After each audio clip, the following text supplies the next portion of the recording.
In April of this year, a handful of noisy skeptics and debunkers alleged that as a result of declining UFO reports and UFO footage, public interest in the phenomena had followed a similar declining path. Moreover, they alleged that the space around us is dead.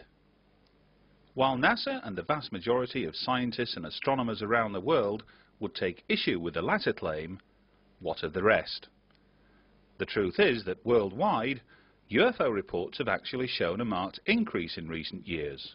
For example, here at UFO Magazine, reports submitted since the turn of the year by members of the public and UFO researchers alike equate to a 50% increase on the same corresponding period of 2001. And, with that, has come a comparable increase in UFO footage. As with UFO reports, approximately 95% of alleged UFO footage can, after proper research and analysis, be explained in conventional terms. Quite often, this process may take but a few minutes in detecting the telltale characteristics or signatures of an aircraft, or planet, or even a star. But once you have addressed these, and countless other explanations that might account for the unusual anomalous object or light seen, you are left, as with UFO reports, with a small residue of videotape sequences that defy all logic and explanation. When faced with these, skeptics and debunkers will often cry fake at best, or simply ignore them at worst, as is their custom. When analysing alleged UFO footage, UFO Magazine's Russell Callahan applies a totally objective stance. Often, those who submit what they believe to be genuine UFO footage vehemently disagree with his conclusions. But what leads him to arrive at those conclusions in the first place? Who better to respond to that question than Russell Callahan himself? Thank you, Graham. Well, welcome to the office. Here at UFO Magazine, my job, or one of my jobs, involves analysing alleged images of UFOs. Now, grand though that may sound, it is in actual fact a very arduous task. Over the last 5 or 6 years here at UFO Magazine, we've had literally hundreds of videotapes sent through the doors. This is a subject that, according to some of the popular press, is a subject that's dead on its feet. Absolute rubbish is what I can say to that.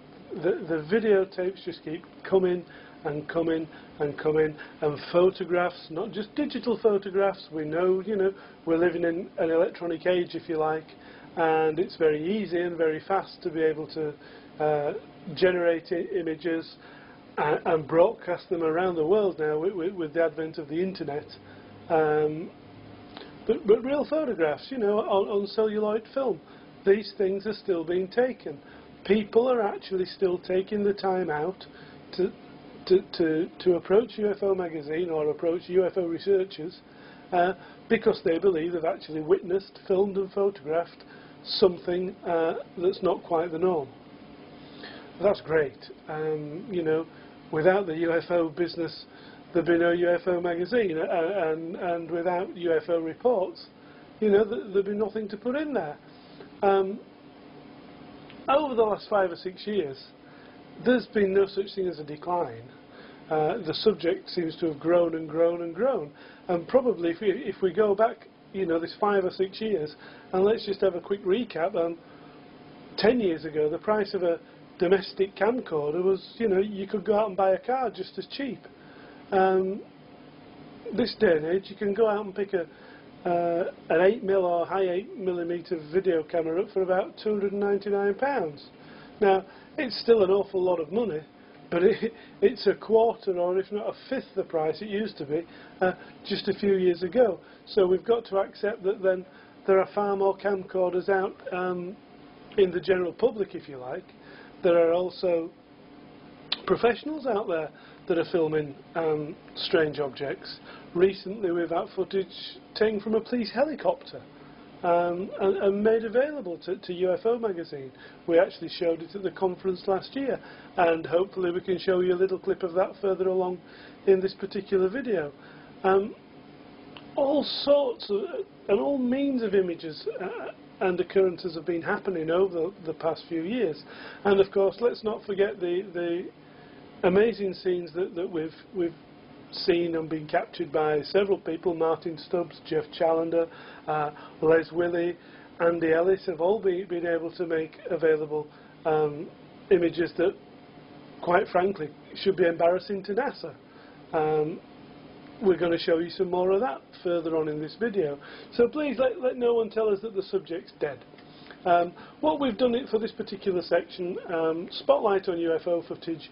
Yes, over the last 5 or 6 years, it's no over-exaggeration that we've received literally hundreds and hundreds of videotapes. We go to this 95%, it's probably more than 95% mistaken identities. Easy done, newcomers to camcorders, newcomers to sky watching, see a satellite, wow, we've got something, we can't see any wings, etc. That's fine. Mistaken shots of planets, and that's fine also. But there are those occasions where that hardcore percentage keeps coming through that's not so easy to actually dismiss. And we've got quite a good few examples of the like.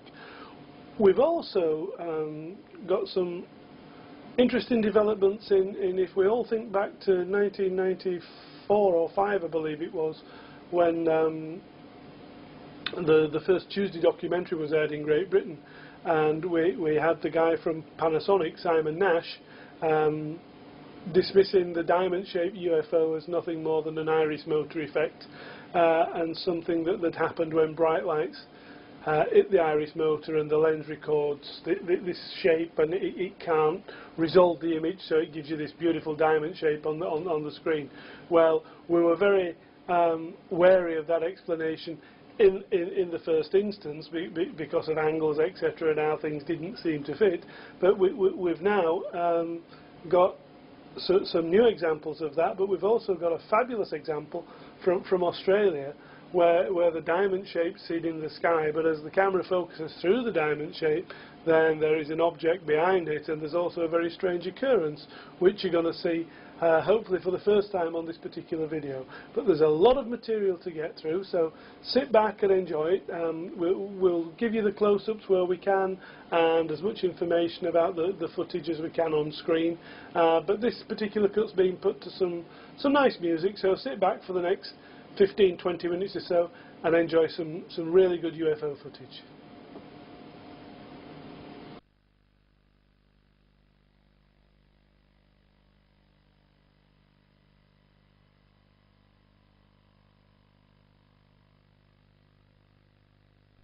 I want you to know you were never there.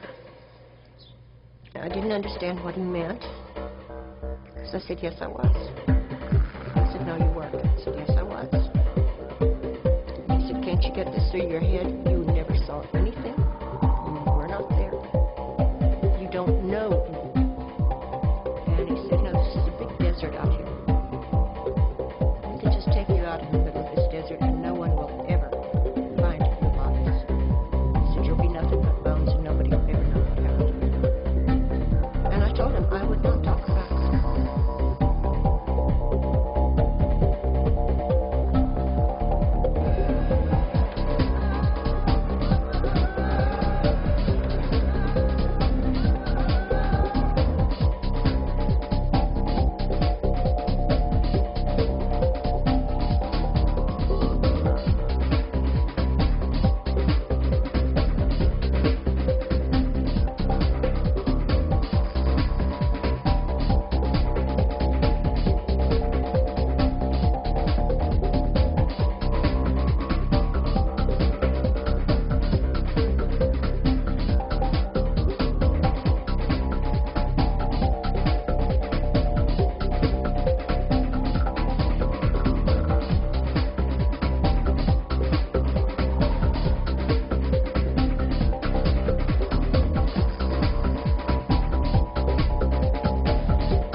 That car just let that one off.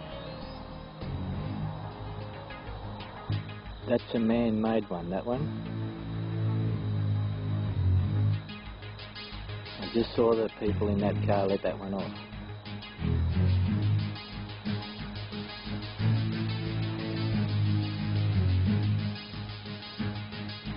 Blowing in the wind direction.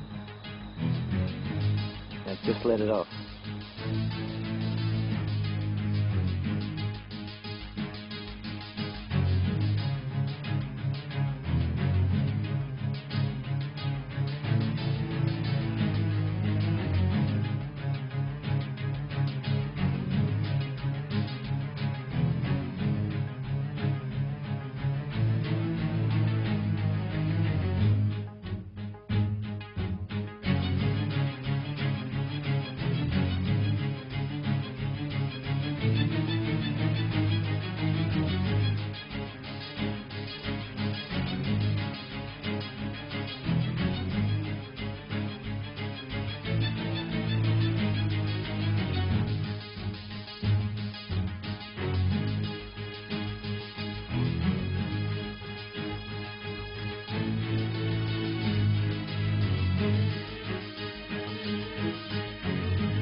This is a basic iris motor.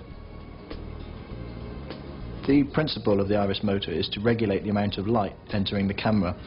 The iris motor will open on very dull scenes and poorly illuminated scenes and close down on very high intensity or brightly lit scenes. We actually have no idea what this sort of object is here in the sky. It could be a reflection from a plane or some other light source. But as the camera starts to zoom in, you can clearly see here the shape of the actual iris elements within the lens section of the camera. It appears to be caused by a reflection of light entering the front of the camera and bouncing around between the lens elements. And of course, sandwiched between the lens elements is of course the iris motor.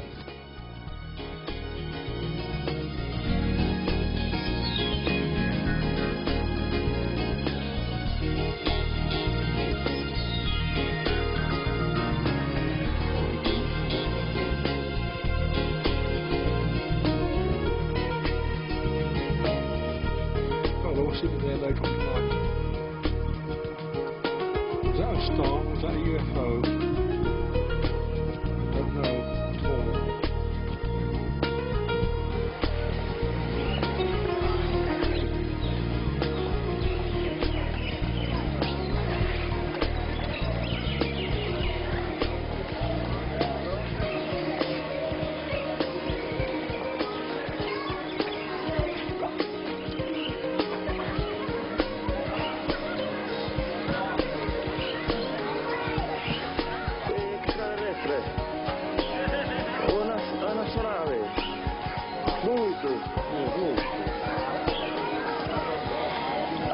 Astronave, sì.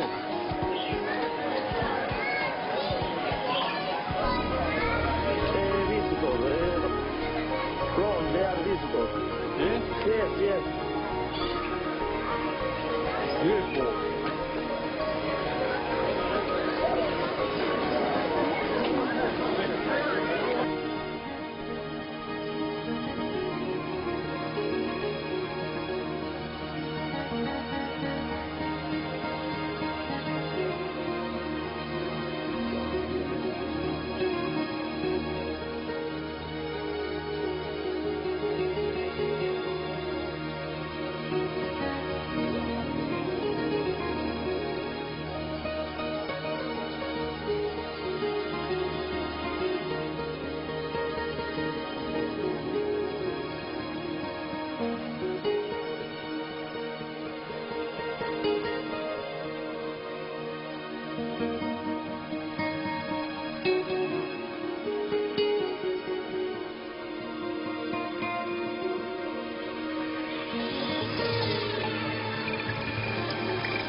The police reporting UFO sightings organisation, or PRUFOS for short, is the brainchild of Gary Heseltine, a detective constable with British Transport Police.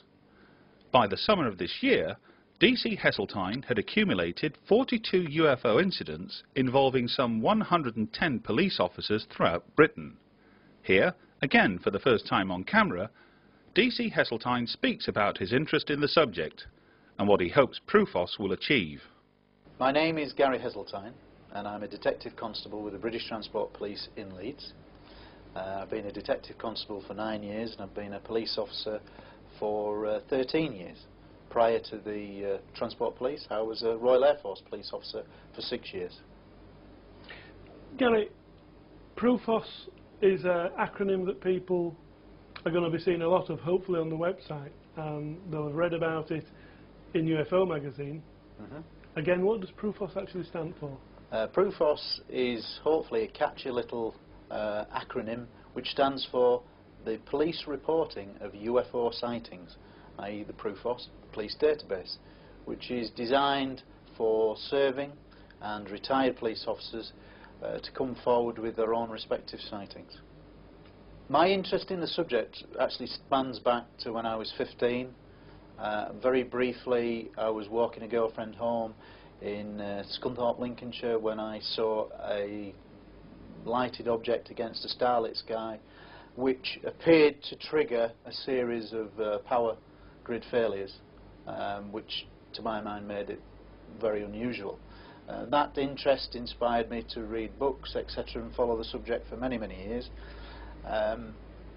In the late 90s, with the advent of UFO magazine, a glossy publication, I sort of reacquainted myself with the subject and was literally amazed to see how much what I would call police evidence was involved in the current scene.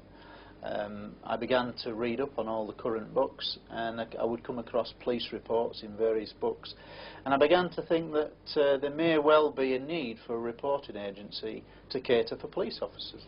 What you've got to understand is that for those police officers that have come forward, I suspect that 9 out of 10 don't, for obvious reasons of perhaps peer ridicule, and also a threat or a perceived threat to their career aspirations. That, I think, is a genuine reason why a lot of officers would never come forward and report things. The way I believe that I could get around that, and I believe it is working already, is that I offer, or the PRUFOS database offers, a confidentiality agreement that officers can contact me. I will get the correct story from them. I will promise to protect their identities, much in the same way that I would protect someone who gave police information as an informant or a confidential source. Basically, I will bring their story out into the public domain. I may alter very slightly certain details to protect their identity, but my principal aim is to get these reports into the public domain, because that's what I think is being missing. When we talk about a lack of willingness, if you like, from certain officers to divulge information on this particular subject, are we noticing anything sort of geographically about this? Is it a case of that, you know, city forces seem to be probably hardly interested in the subject, but yet our countryfowl type of bobbies probably get more opportunity and probably less ridicule, if you like, of the subject? I think is there something in that? I think at this present time, with the database only being in existence for 6 months, it's probably too early to draw sort of geographical statistics.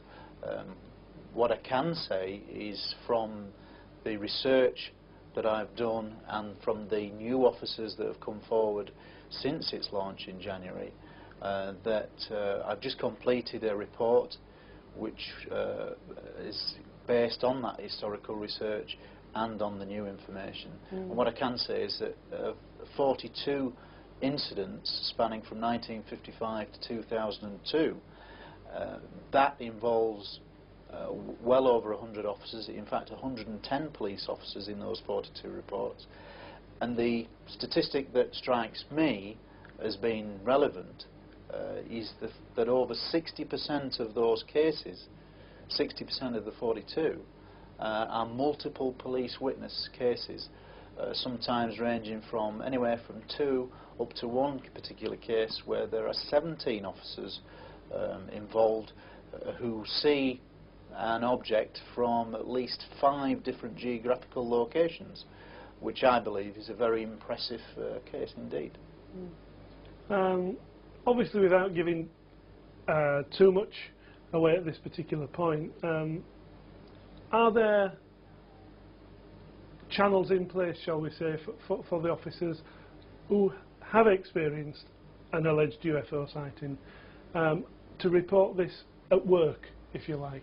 Yes, I mean, what you have in England and Wales are 43 county police forces, and I can't speak for everyone, but I would say the vast majority of forces do have a force policy that would allow for an officer to make an unusual aerial phenomena, shall we say, report, and that would be usually passed forward to the Ministry of Defence, and in some cases that may well lead to an MOD investigation. Certainly some of the cases that I highlight in the report that I've just completed have led to MOD investigations, and some of those remain unknown. That's answered the next question.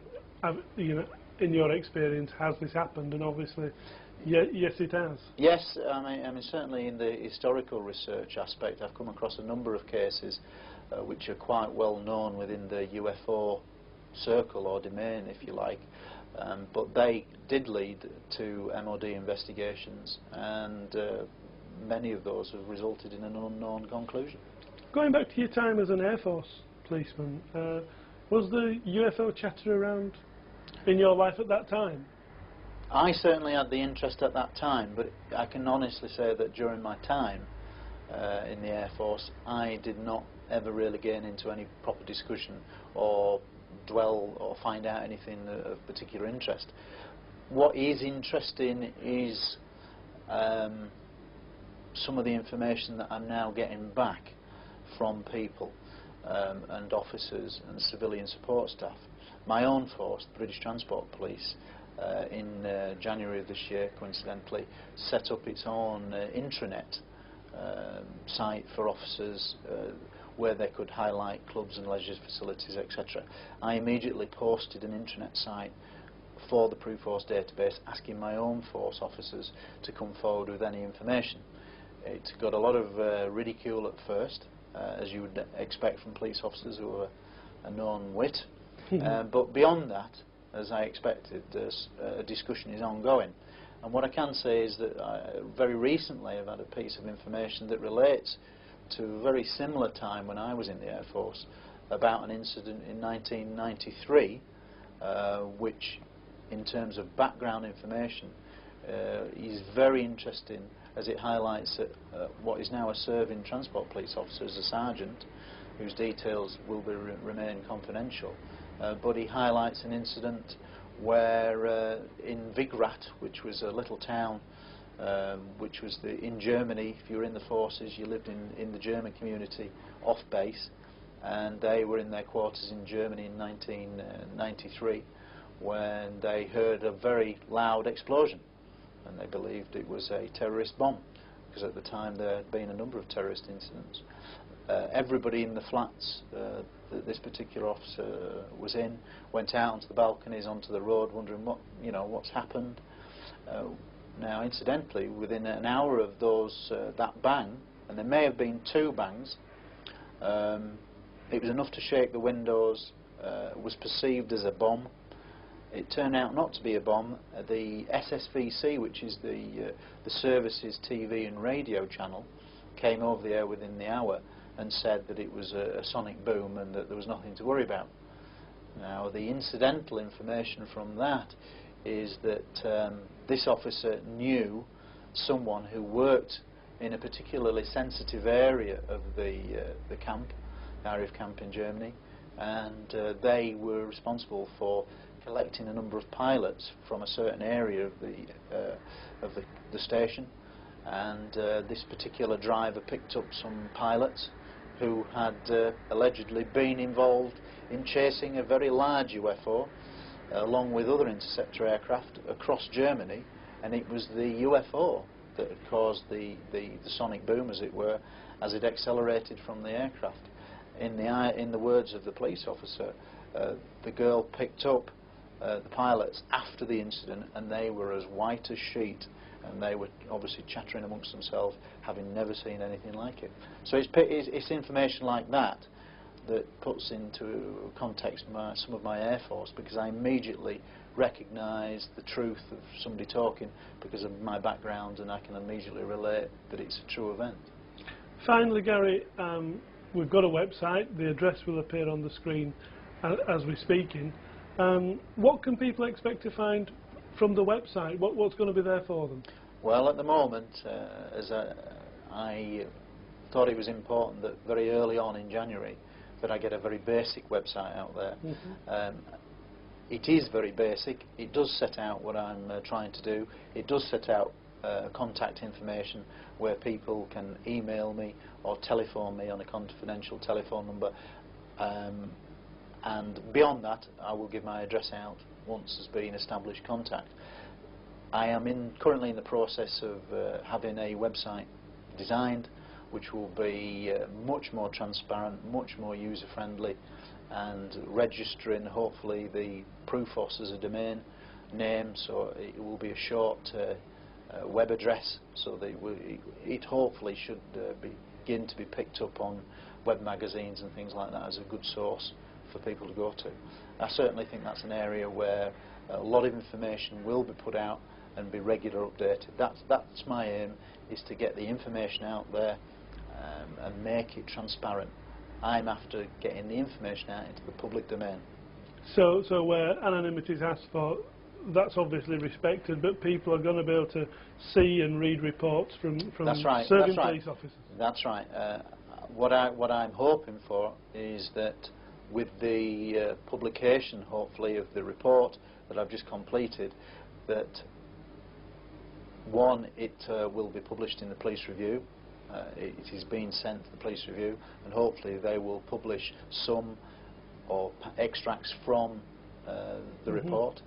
I think it's an important document historically wise, because I think it does for the first time collate police UFO sightings and put them in one place in a chronological order, in a very simple logistical manner, much in the way of a police report.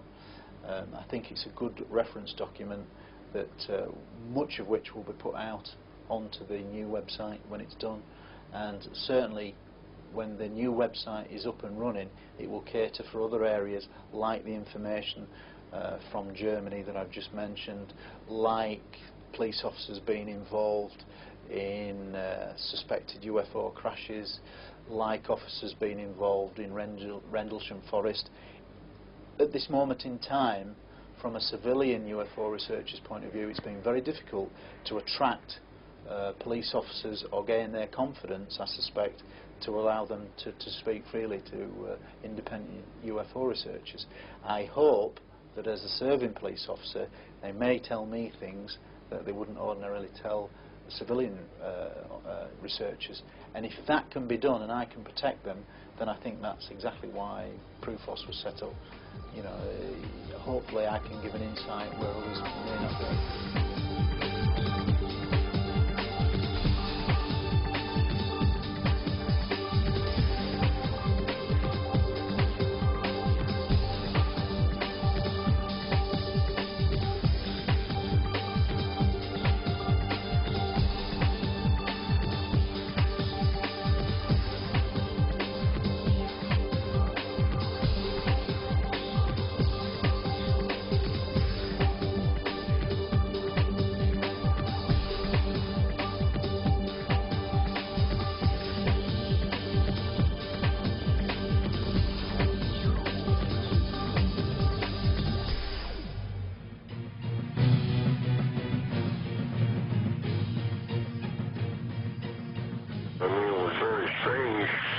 Okay, was it just like moving at a slow rate of speed? It wasn't as slowly, it was fastly, but it was coming down. I wondered, did you have anyone call you about a strange plane or airplane or something in the air? Where? I was coming down Sampson Drive. I don't know what it was. It was a flying saucer. What did it look like, ma'am? It was like a, almost like an iridescent color. It was like a bluish purple. I could see a red glow up in the sky. It was huge. This thing wasn't making no noise. Well, was it moving or was it just? Yeah, it was glowing. It was moving. You could see it like up in the air, glowing and getting further away from me. People are serious. They're very upset. Whatever it was lit up. I mean, literally, if you were underneath it, you could see it would be like daylight, those red lights. It's south of already too. I'm moving this now on it. Okay, Dave, it looks like it's flickering more now, and it looks like it's running a little east of me now. Hey, Walter, chase it back north. I want to see this thing. It's going pretty good. It's all the way into Liberty now. It's going how far it's visible. You should be able to see it. It changes colors from white to red to green. The sucker has not moved. We have multiple departments right now that have sightings on it. We have reported some flying object in our jurisdiction. Do you know of anything that should be in our airspace this time, close to the ground? Right. This is not a prank phone call, I swear. You can call me back to verify. Look at the radar scope, and I go 60-mile diameter of Youngstown, and there is nothing out there. I don't see anything out there, nothing on the radar scope. Just pulled off. There's definitely a structure there on 429, what you saw. I can see an upper structure off the main part of the lighting. Right, yeah, something with a different colored lighting to it. I got them right here. I'm looking at them. What the hell is it? They're sitting stationary. I got 3 of them. What do they look like? I've got 4 discernible colors. I got red, yellow, green, and blue. And the one just was like flashes. So if they're those planets those guys were talking about, then they're planets with Christmas lights on. This is weird. Oh my God, I hope that's a plane. Oh, please be a plane. Oh, please.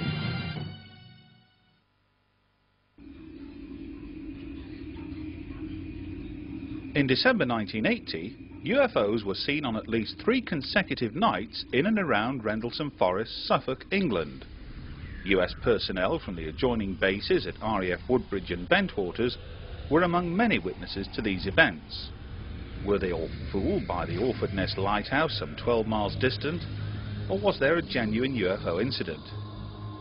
In official documents released some 20 years after the event, Ministry of Defence officials who dealt with the Rendlesham Forest incident at the time insisted that nothing untoward was seen on neighbouring RAF radar stations. Indeed, the radar equipment at one of those stations, RAF Neatishead, was claimed to have been switched off during the incident. But that claim was recently challenged by a new and unexpected source.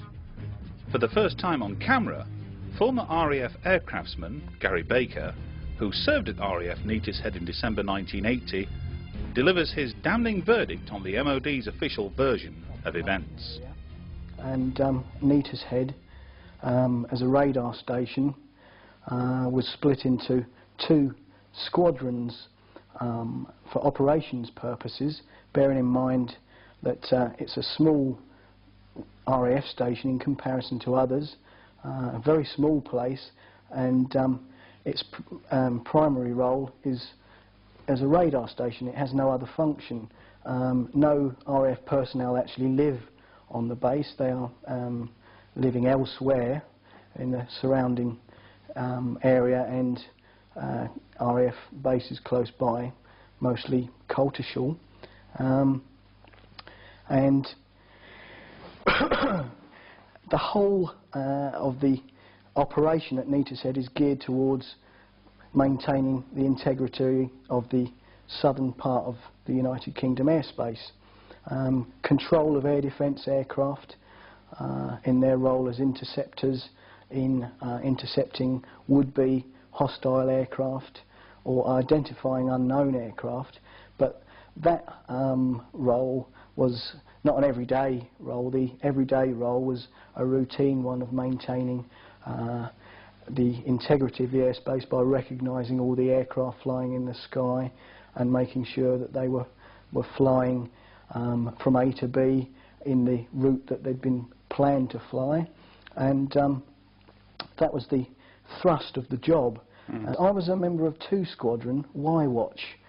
Each squadron was split into 2 watches, and the watches were something which was used to maintain 24-hour personnel to be available to cover the radar picture.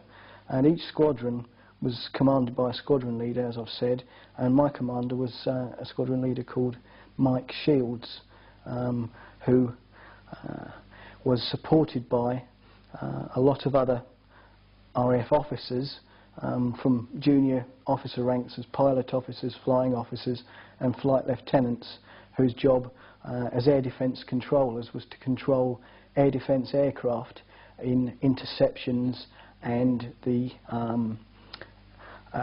recognising of unknown aircraft when the quick reaction alert aircraft were launched in response to these threats or presumed threats.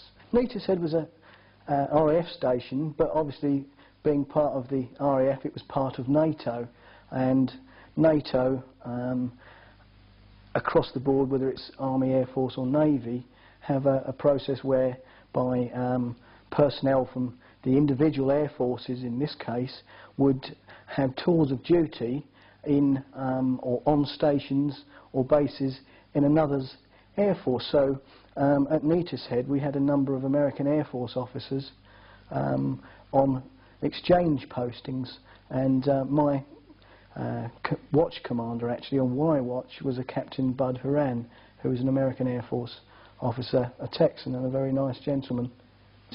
I was an airman, a senior aircraftsman in Y Watch, and periodically through my service at Neatis Head I would be allocated to watch duties. That would mean that I would do 4 days on and 4 days off. On the 4 days on you do 2 12-hour day shifts, then 2 12-hour night shifts, and the other squadron's watch would be manning the radar station and the ops room when you're off duty.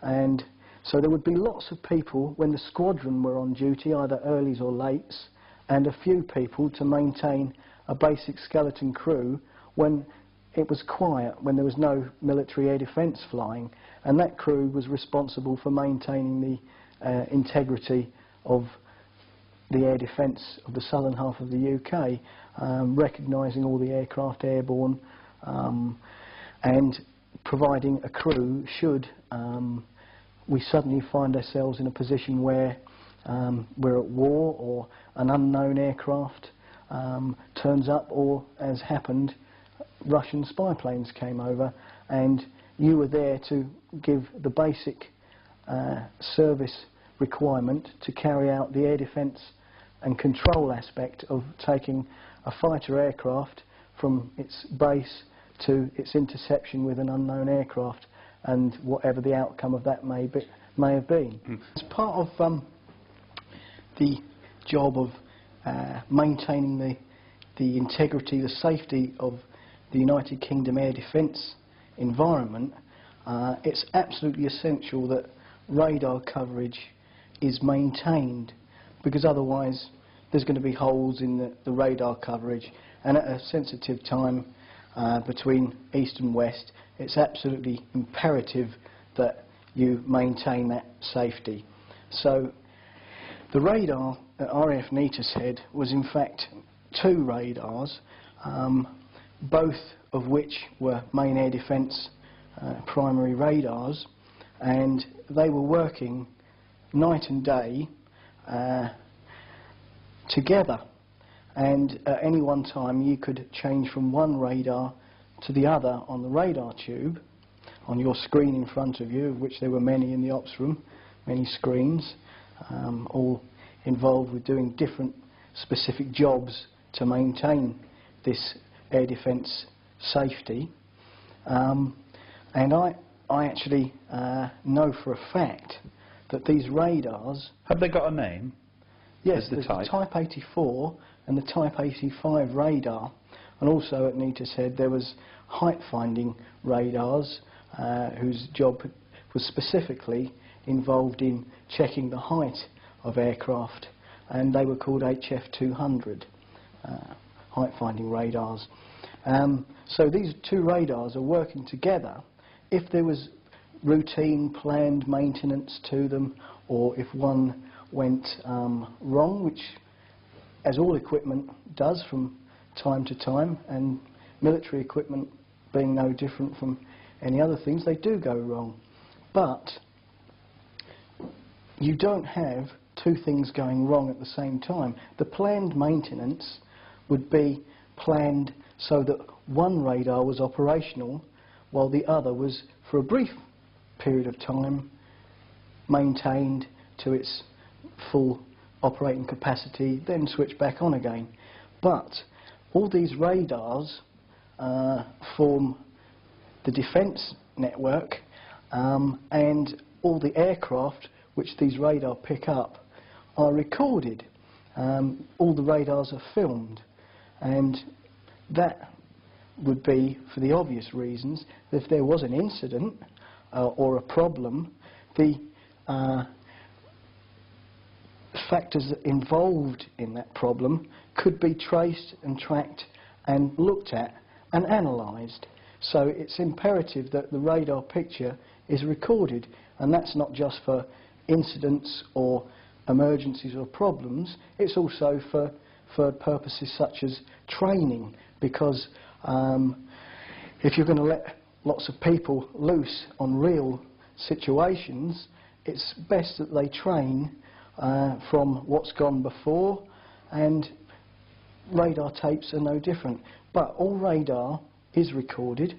Neatishead sent its radar picture to other establishments, and one of which was RAF Watton Eastern Radar, which was an air traffic establishment, which is distinct from air defence radar. Air traffic, in my understanding, were involved in the transit of an aircraft from one place to another, and also the taking off and landing of those aircraft. Aircraft involved in defence of the realm, interceptions, and ancillary aircraft integral to maintaining that capability, such as airborne early warning aircraft or tankers to refuel aircraft in flight, also fall under the air defence umbrella. So the two are separate but interlinked. With regard to the Rendlesham incident, obviously I'd been aware of that for a number of years through reading about it, and I've had an interest in that during that time, but felt that I personally didn't have anything to add to the incident of a UFO landing at RAF Bentwaters/Woodbridge, but I had information or a knowledge of some happenings from my Air Force times. Whether they were linked was hard for me to say, or if I felt I had something to say, it was of such a low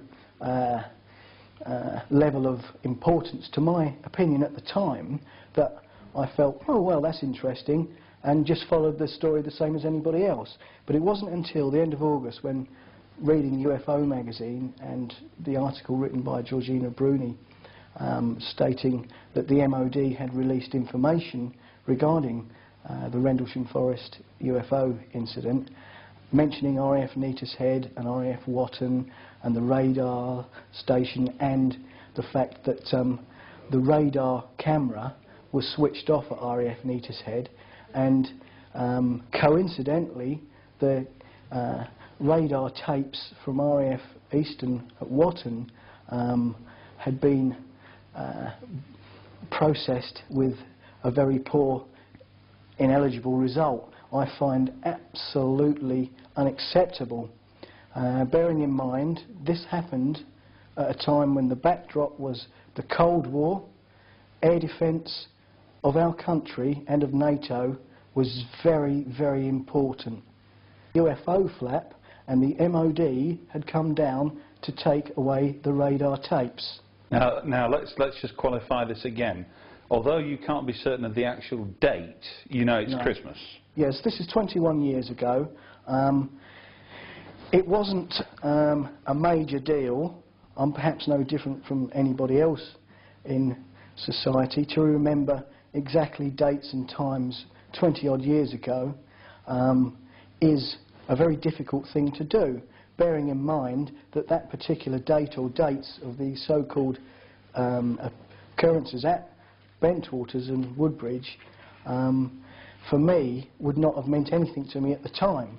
It is inconceivable that the RAF would not have had their radar cameras working on at least one of the radars, perhaps not of Neatishead, but of another establishment. There would definitely be film of radar of that incident of that time.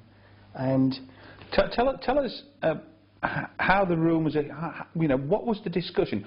Who was talking about this? Was it the NCOs? Were the officers, or was it just ordinary aircrew? Were they talking about any specifics? How, for instance, did you know this rumour start, or this claim emerge about taking the radar tapes? You know, I'm not sure actually how it came about. Well, I mean, was it talk as you went into the ops room, or was it talk over the canteen table? You know, it would have been a combination of all those, bearing in mind that there would have been a Christmas break at Neatishead at that time for the main squadron duties, but a watch system would have operated. But for the bulk of the personnel on the squadrons, they would have come back to Neatishead after the Christmas break period, and full of the same talk as anybody else in any walk of life. Did you have a nice Christmas? All the rest of it. But within that, there was rumours spoken about. It would be my nickname in the Air Force was Swiller Baker. For some reason, it would be, "Hello, Swill. Have you heard there's been a big UFO flap on, and the MOD's been down and taken away the radar pictures?" And that could have happened in the crew room during a tea break, or a quiet period in the ops room, or on the bus on the way to work. But from where you're sat now, although we're talking about events almost 21 years ago, you can sit there now and look at that camera and tell people that that is exactly what was said at that time. Yes, and it wasn't just one or two people. There was lots of people talking about it. I've recently been in contact with an old colleague of mine who served on 2 Squadron with me during that period. I haven't spoken to him for 15 years. I contacted him through his mum's address, who I happened to have visited 20 years ago, and she still lived at the same part of London, and I got the telephone number of my friend Mr. X. I'm not going to give his name because he hasn't given me permission to at this time, but he remembers exactly the same rumours. And when I discussed it with him, I didn't make any connections with the Rendlesham Forest thing at the time. I just asked him if he'd had any recollection of a UFO flap and the MOD coming, etc. And he did have that recollection in the same degree of accuracy as myself. Not pinned down or honed to a specific time, date, person, etc., but a memory from a period, and that would be from that period. Seeing UFOs for the average person in the street isn't an everyday occurrence. And at least it isn't for me. Yeah. And same with radar pictures. They don't appear all over the place, and when they do, it gets talked about. I believe I've maintained and upheld the spirit of the Official Secrets Act. I've decided to say what I'm saying now on the strength of the MOD releasing information. If they chose to release what I consider to be the wrong information, I feel it's incumbent on me to offer an alternative view from the standpoint of an ordinary serving member of an establishment that would be involved in air defence aspects. And for the MOD to say that UFOs are of no defence consideration is absolutely ludicrous, because if something lands next to an air base, whether it's RAF or USAF, and that base has nuclear weapons on board, excuse me, that's very, very serious, and it is of defence significance. And I want to say, however small my part in this was, that the MOD probably and almost certainly are being economical with the truth, or at worst lying through their teeth and are withholding information on this. And I have no doubt that there is radar pictures of the event and possibly others outside of my knowledge as well. 3 years ago, UFO magazine came into possession of some 2,500 hours of space shuttle footage, all of which had been dutifully recorded and logged over a period of 5 years by Martin Stubbs, a cable TV station manager in Vancouver, Canada. Since releasing successive documentaries about the footage, NASA has maintained a diplomatic silence, refusing to comment about sequences such as this, or this, or this. Some believe that NASA's reluctance to engage the UFO subject at any level is born from a deliberate policy-making decision. But, like most institutions who employ tens of thousands of personnel, mistakes are inevitable. Take the case of the vanishing NASA website, for example, as told by Andy Ellis, founder and head of the civilian UFO organisation Yorkshire UFO Info. Definitely the early missions. I think the one that set it all off was STS-84, which became known as Willy footage. That was the one where the object came and stopped and appeared to hover near Mir, and I mean this was all under a distance of 2,800 feet, and it performed manoeuvres and flew off in a completely new direction. That set it off for me, and was one of the reasons we set up the website. We wanted to do a website as like any normal group with local sightings and things like that, but with the field that I'd kind of just slipped into, which was the NASA side, it just took off from there. So that happened. Through that's how I got in touch with Jeff, and between Les Willett and Jeff Challender was where we got the NASA mission footage started, and that's where it took off from. So from 84 you had STS-96, which had, in that one mission, probably some of the best footage I've seen as far as evidence and asking questions goes, when you've got illuminated objects in the black of space pulsating past an international space station that's just been built. You've got several other orbs or balls of light, whatever you want to class them as. All we know is they're just unidentified, and these things are flying up the Florida Key coast and cutting into clouds and chasing lightning and other cloud formations. You've got NASA technicians following these stuff with the cameras, not only following but yet zooming in for a closer look. Now, to follow and to zoom in shows that they're interested in it. Absolutely. Not only zooming in, but they know that somebody somewhere could be watching.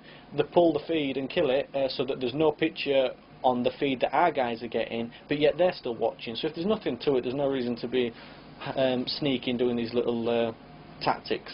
And again, I'm sure you, Jeff, Les, and many other people have actually broached NASA with questions that aren't pertinent questions, or aren't rude questions, if you like.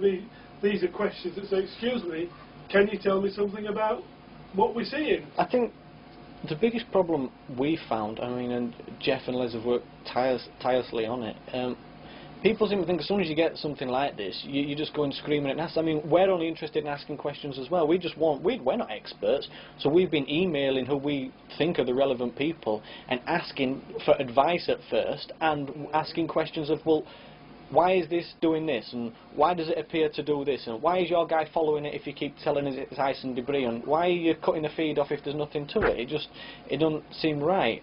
The biggest problem I had was when we got some of the stuff, originally 84 and then 96, I actually took it to a well-known university which is in the city where I'm from, so it's not hard to figure out which university it is, and I was doing that to go to the heads of physics and astronomy because I wanted their professional opinion. I want looking at something and going, oh wow, that's amazing, I'm just going to run off with it. I did the best I could by taking it to optics and imagery departments to learn what I could from them. And the biggest problem I had, whenever you went up against these skeptics who basically just poo-poo everything to do with the NASA footage, they were the ones who were abrupt and their whole attitude stunk. And you thought, wait a minute, I've already been to certain guys who maybe are in the NASA field, but they're not stupid. These are professors, these are astronomers. They've looked at it and they've said, well, yeah, it is a bit unusual. Why is it doing that? And we're talking about distances of 2,800 feet under the effects of a camera zoom. Something should be blurred, or something should be affected in the way that you're viewing it. So we check these things, but yet you put this to somebody who's not even connected with NASA, who are the skeptics and probably the loudest voices on this, and they just completely try to insult your intelligence, maybe get a bit slanderous with the remarks, and you think, where's this going? I mean, all I'm doing is asking a question. that all came along again because we were trying to go to NASA. We wanted to learn about the missions. People kept saying find out about the timelines. You can get the flight record. You can find out when adjuster rockets were fired. We wanted to gather as much as we could. Went for a leak. That's it. Yeah. So we wanted to gather as much as we could about the mission and learn a little bit more, because I mean there's only so many insults you can take from certain people who are just, when you're dealing with the subject, they're trying to insult your intelligence, who think you'll give up.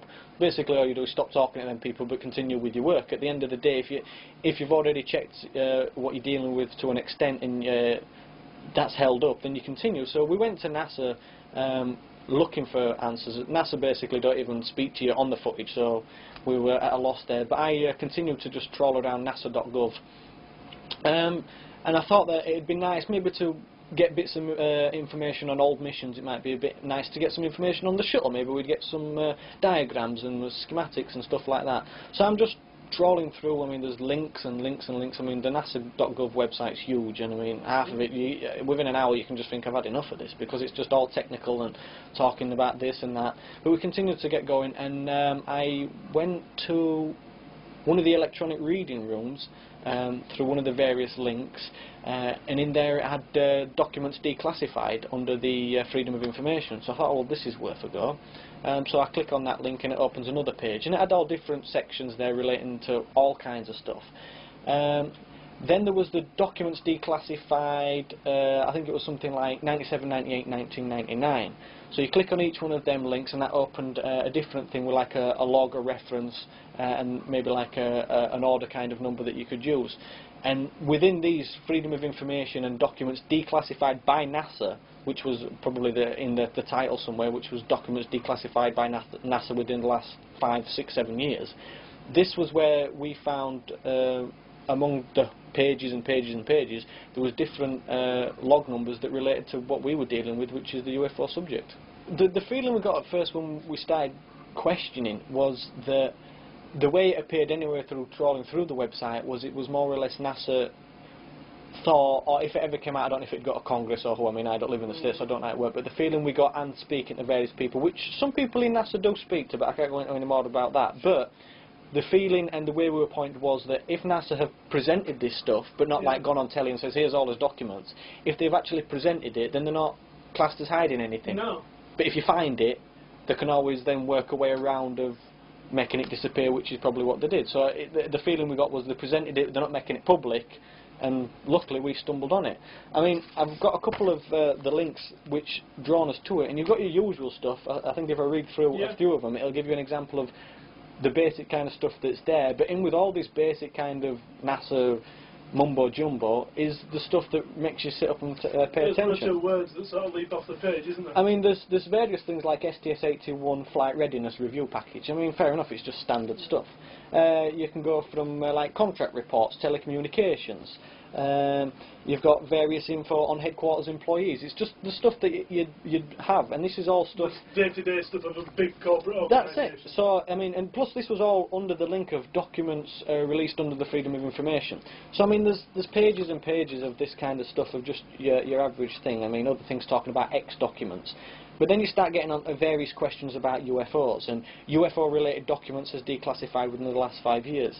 Now, when seeing them once, I knew already NASA had like their own kind of MOD stance, which is like the official kind of defence significance. Yeah, if there's no defence significance, they're not landing and running around, there's no problem. NASA had that on their own webpage, and a few of these links that were on there related back to that page, but several ones were just completely separate. I mean, when we first, especially with working with the NASA footage, when we seen this one, which was UFO sightings by Apollo 8, 11, 12, Mercury capsule, Mercury 7, 8, 9, Gemini capsule, Gemini 4, 7, 8, 11, 12. So I mean, by reading it, you think, well, UFO sightings. UFOs. There's some information relating to a UFO sighting by Apollo 8, 11, 12. It says it there.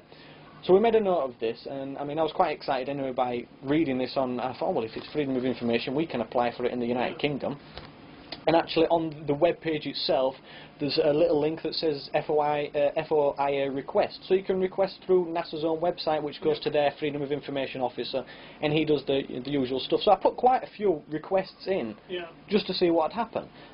After a while the request had come back saying like denied and this document doesn't exist, at which point I'd give them the reference number, which is like 97/100, and I'd even give them the complete title, and then after a while I got pointed saying, oh well, all the information you need is at this link, and that link was their like official stance on UFOs. There's no defence significance.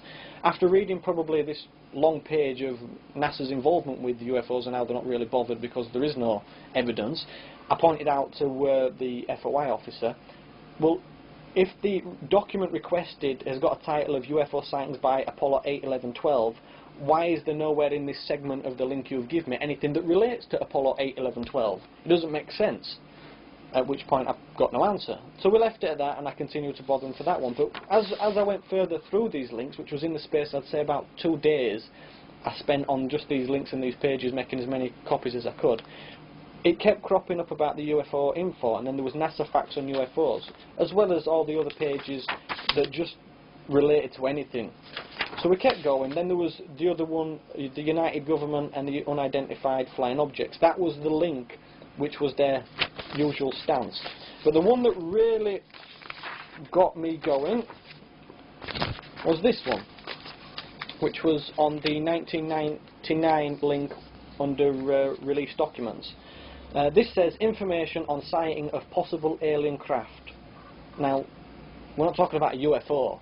We're talking about an alien craft. They've actually they've titled it. They've changed it from fact sheet on UFOs to information on sighting of possible alien craft. I mean, for NASA to use that terminology, it's just, I think it's unheard of. But to call something an alien craft as an alien, I mean, it puts it in a whole different ballpark to unidentified flying objects. Absolutely.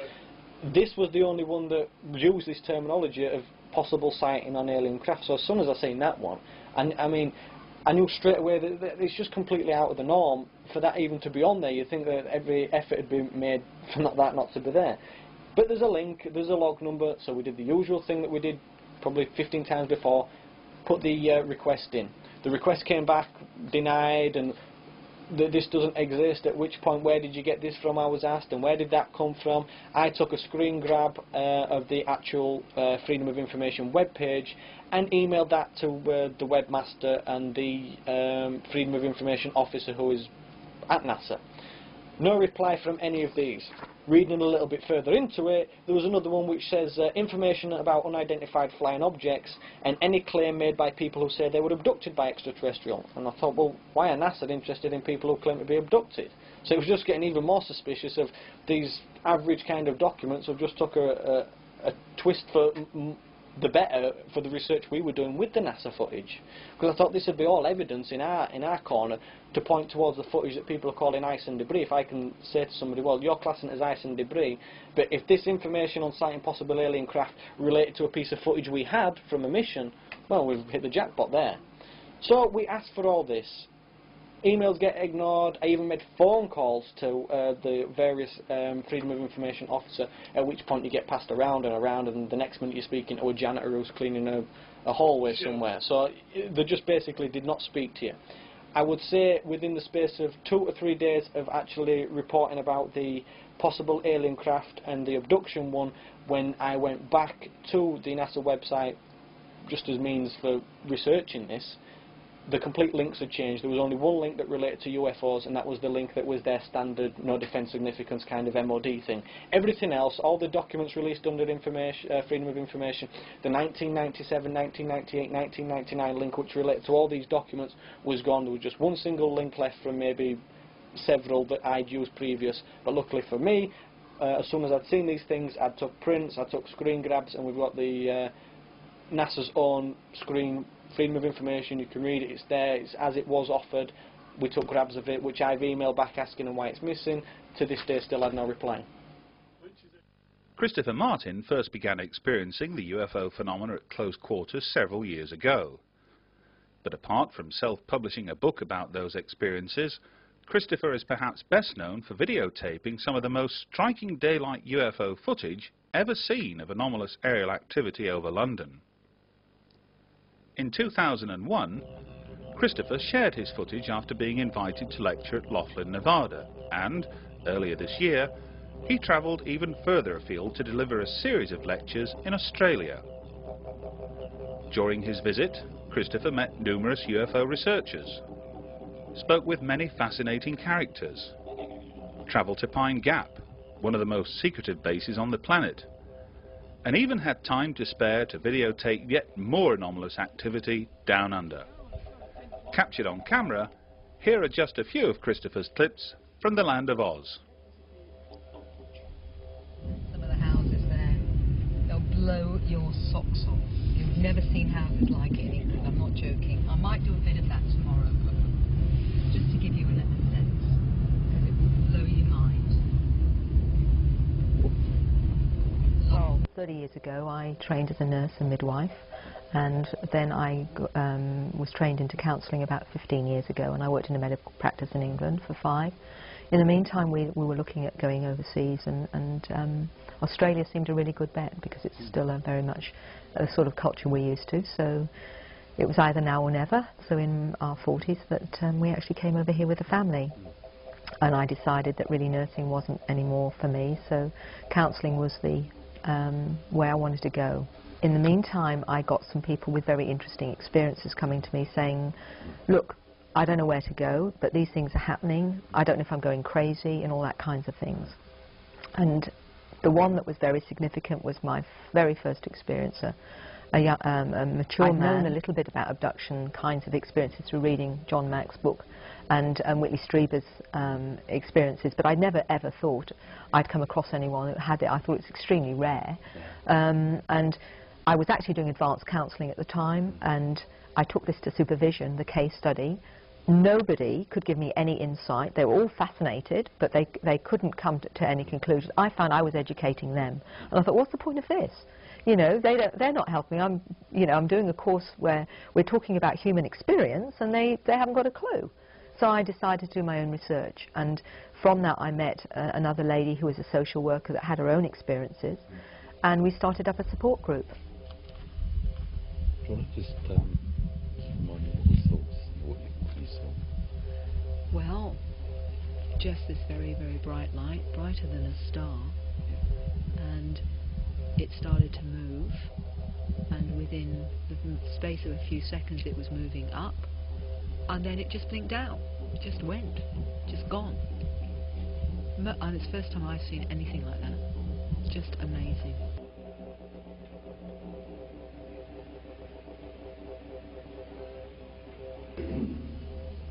Had about 4 hours sleep, so I'm a little bit jet lagged, but I hope you'll forgive me. On Tuesday in London, before I was about to catch my flight, I got a call from Mr. Lyndon Riggs. I downloaded it and got the bloke. Did you download it to me?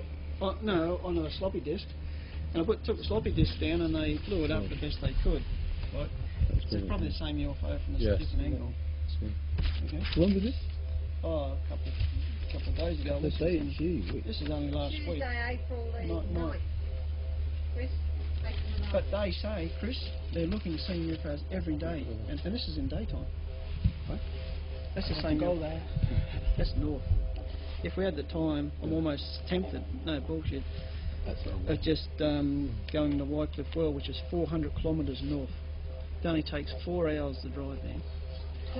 But listen, I'm not being silly talking this crap. That's another hot spot. It's probably hotter than this at the moment. It's so good that this is just a bloke got a alien body. He paid $5,000 for it. You know, this area out where we're going today. Okay, it's wide open. Channel 9 came up. This is Marilyn here. She's a nice lady. She speaks good English, better than me. And But they had these road parties. You know, they was doing this road, or they were extending it for the rail, and it was the same thing again. What colour? It was the blue one. The blue one? Yeah, but see, my nephew, the same one, was driving the Falcon, and his wife was there. And I said to his wife, see, I think there's a blue light waiting for us. And my nephew said, oh, not again, Auntie. Yeah, it's them, all right. So we're driving along. It was just there in the bushes. And I said, no, it's coming up. It sort of came up. And it was, you can see the spinifex and all the scrub sort of blue colour. But it was shaped like that. A little was window. Was that the same as same. your painting? It was the same exactly. Came back. Feel. Well, an extraordinary thing's been happening to me. Yeah. A lot of things. So I was just thinking, if would they be able to read people's mind, or whether they like? Well, Tennant Creek is a lot, big trip, and I thought, oh goodness, I don't like going. Then I thought, oh no, we'll go. Then I remember, then when we got near Waycliffe, we'll probably see something. I said to my nephew and his wife. And next thing I said, yes, the blue light's there. And he said, not again, Auntie. Where? I said, on the right. But it must have landed. It was in between the bushes and trees and it. But as we got nearer, and I think it's about 300 metres away from the highway. And it came above, and it was just floating above the trees. And you could see a beautiful blue light. It was so beautiful. The light itself, sort of gave you that feeling. Was it a soft fluorescent? Yes. And you had a pleasant feeling from it? Yes. And see, one night, it was just an evening, the sun just went down, when we sat down out there. And we were looking at that rock, my sister and I. We looked, and next thing, what is that? And these two lights came over, but there was darkness. Next thing, shoo. And I said, you sure it's not Rambo over there? And it was there for a long time. And I said, aren't they going to move?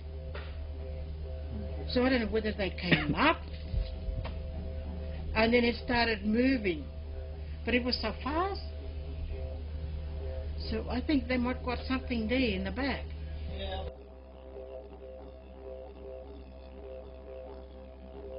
Okay. Listen, if I don't get anything and you do, you send me a copy. I'll take it on. I'll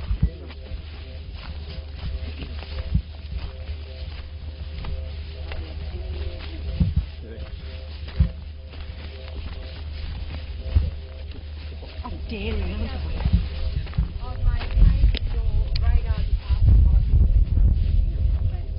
Uncorrelated targets and unknown events. So if you'd like to hand it over to your radar department, perfectly fine. They know all about it apparently. There was a phone call made yesterday, so I'm just delivering it. What was your name? My name's Kathy Dickman. I'm from Adelaide. All right, so they might enjoy looking at that. Very interesting. Are you going to take some footage? No, I'm just going to. Okay. No problem. Just thought we'd hand that over, and I hope you all get to see it and enjoy it. We'll pass it on. Thank you very much. Thank you. Okay, thank you. Very polite. See, they walk. As soon as you started walking, they were walking out already. Yeah, I knew it. Did it! Well, I did it! Yeah, what they say, you can look at it.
Let's not forget the amazing scenes that we've seen and been captured by several people. Martin Stubbs, Jeff Challender, Les Willey, Andy Ellis have all been able to make available images that, quite frankly, should be embarrassing to NASA.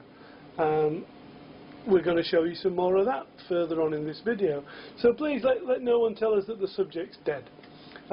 What we've done for this particular section, spotlight on UFO footage. Yes, over the last 5 or 6 years, it's no over-exaggeration that we've received literally hundreds and hundreds of videotapes. We go to this 95%, it's probably more than 95% are mistaken identities. Easy done, you know, newcomers to camcorders, newcomers to sky watching, see a satellite, wow, we've got something, you know, we can't see any wings, etc. That's fine. Mistaken shots of planets, and that's fine also. But there are those occasions where that hardcore percentage keeps coming through that's not so easy to actually dismiss. And we've got quite a good few examples of the like. We've also got some interesting developments in if we all think back to 1994 or 5, I believe it was, when the first Tuesday documentary was aired in Great Britain, and we had the guy from Panasonic, Simon Nash, dismissing the diamond-shaped UFO as nothing more than an iris motor effect, and something that happened when bright lights hit the iris motor and the lens records this shape, and it can't resolve the image, so it gives you this beautiful diamond shape on the screen. Well, we were very wary of that explanation in the first instance because of angles, etc., and how things didn't seem to fit.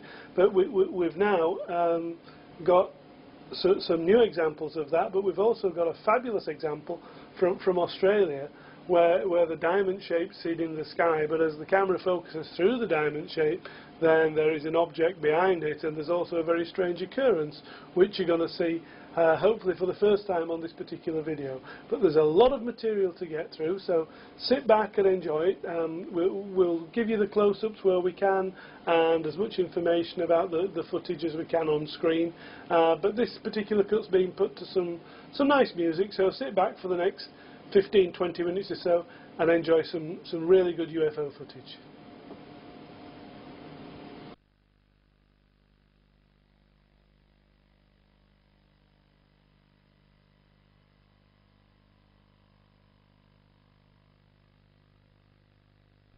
I want you to know you were never there. I didn't understand what he meant, because I said, yes, I was. He said, no, you weren't. I said, yes, I was. He said, can't you get this through your head? You never saw anything. You were not there. You don't know anything. And he said, no, this is a big desert out here. We could just take you out in the middle of this desert and no one will ever find your bodies. He said, you'll be nothing but bones and nobody will ever know what happened to you. And I told him,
car just let that one off.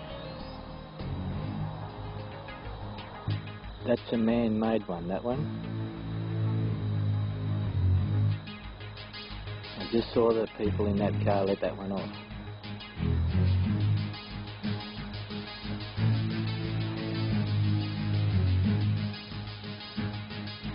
Blowing in the wind direction. And just let it off.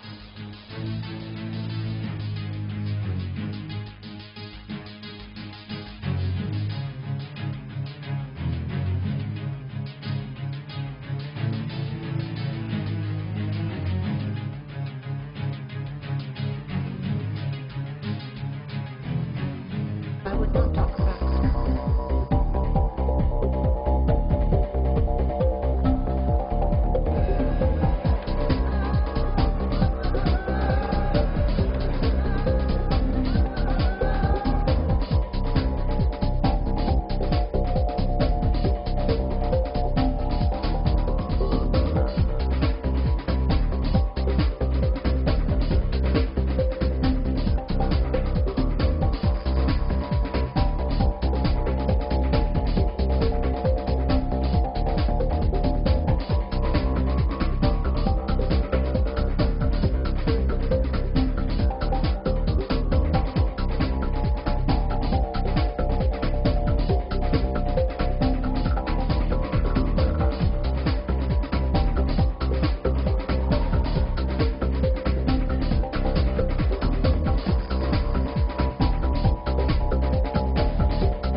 with a small residue of videotape sequences that defy all logic and explanation.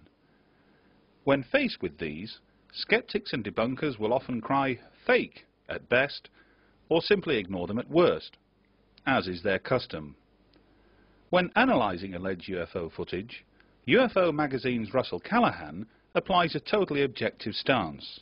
Often, those who submit what they believe to be genuine UFO footage vehemently disagree with his conclusions. But what leads him to arrive at those conclusions in the first place? Who better to respond to that question than Russell Callaghan himself? Thank you, Graham. Well, welcome to the office. Here at UFO Magazine, my job, or one of my jobs, involves analysing alleged images of UFOs. Now, grand though that may sound, it is in actual fact a very arduous task. Over the last 5 or 6 years here at UFO Magazine, we've had literally hundreds of videotapes sent through the doors. This is a subject that, according to some of the popular press, is a subject that's dead on its feet. Absolute rubbish is what I can say to that. The videotapes just keep coming and coming and coming, and photographs, not just digital photographs. We know, we're living in an electronic age, if you like, and it's very easy and very fast to be able to generate images and broadcast them around the world now with the advent of the internet. But real photographs, on celluloid film, these things are still being taken. People are actually still taking the time out to approach UFO Magazine or approach UFO researchers because they believe they've actually witnessed, filmed and photographed something that's not quite the norm. That's great.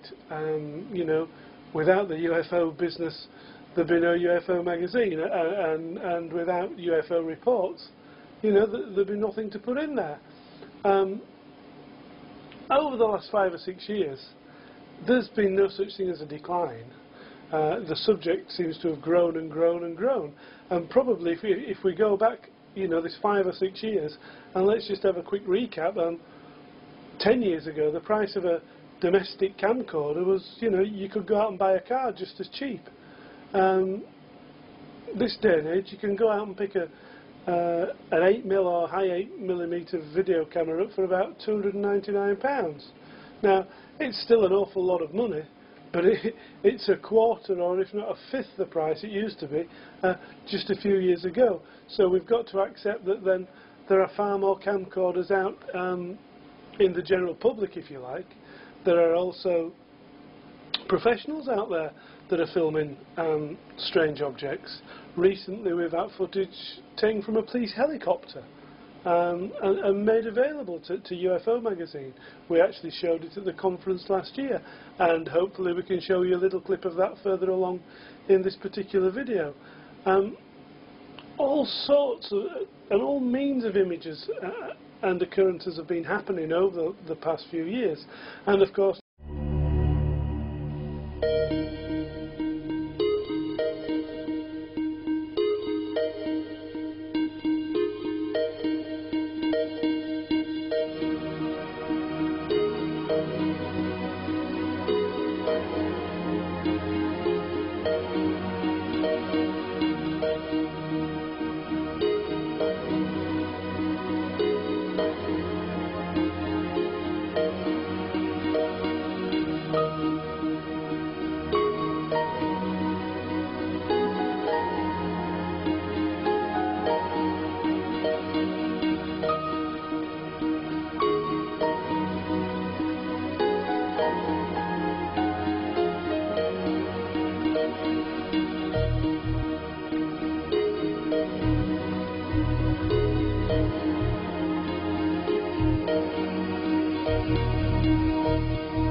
In April of this year, a handful of noisy skeptics and debunkers alleged that as a result of declining UFO reports and UFO footage, public interest in the phenomena had followed a similar declining path.